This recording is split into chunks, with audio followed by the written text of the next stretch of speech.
சூரசம்ஹாரத்தோட உண்மையான கதையை நம்ம இன்னைக்கு முழுசாக பார்க்க போகிறோம். அதுக்கு முன்னாடி முருகனை உங்களுக்கு பிடிக்குன்னா லைக் பண்ணிடுங்க. நீங்கள் தெரிஞ்சுக்கிட்டீங்களா, ஒரே ஒரு நாள் தான் முருகன் உலகத்தில் இருந்த அனைத்து அசுரர்களையும் அழித்த நாள்.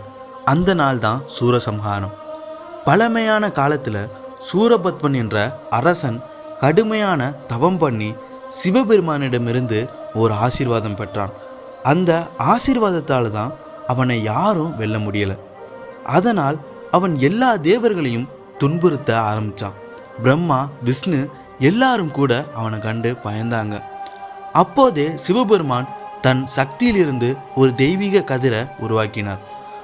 அந்த ஒளியிலிருந்து பிறந்த கார்த்திகேயன் தான் முருகன். அவன்தான் தேவர்களின் தலைவன். வள்ளியோடும் தெய்வயானையோடும் இரு திசைகளின் சக்தி. தன் வேல் சக்தி, அறிவு, நீதியின் சின்னம்.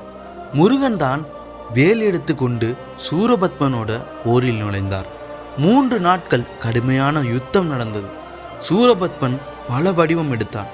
முதலில் மாயப்பறவை, பிறகு மகா அசுரன்.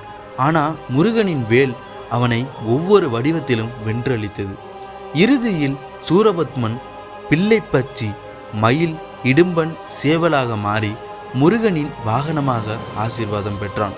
அந்த நாள் தான் சூரசம்ஹாரம், தீமையை அழித்து தர்மத்தை நிலைநிறுத்திய நாள். நீங்கள் நம்பிக்கை வச்சிருங்கன்னா முருகன் உங்கள் வாழ்க்கையில் இருந்த தீமையும் இப்படி ஒழிப்பார். உங்களுக்கு முருகனை பிடிக்குன்னா லைக் பண்ணி, சப்ஸ்கிரைப் பண்ணி, கமெண்டில் முருகன் போற்றின்னு சொல்லிடுங்க.